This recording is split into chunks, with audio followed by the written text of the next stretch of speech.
Pinunahan ni Senate Committee on Energy Chairman Erwin Tulfo ang mga lokal na opisyal ng gobyerno na hindi raw nagbabayad ng bill sa kuryente at ipinapasa ito sa ibang customer.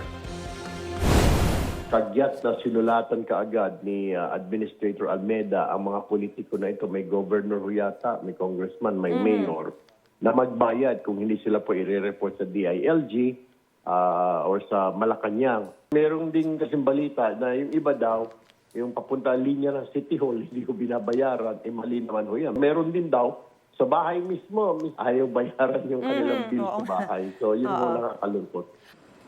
Ayon kay Tulfo, sa panayam ng unang balita sa unang hirit, ilan daw sa mga politikong yan ay may-ari ng electric cooperatives. Nagbayad na raw ang ilang politiko na sinulatan ni National Electrification Administration Administrator Antonio Mariano Almeda. Naiya na raw ang makakatukoy kung may dapat panagutan ng mga politikong hindi agad nagbayad ng kuryente. Sinabihan din daw ni Tulfo si NEA Administrator Almeda na magsumbong din sa Senado kapag naulit pa ang mga ganyang insidente para maimbestigahan ng mga senador.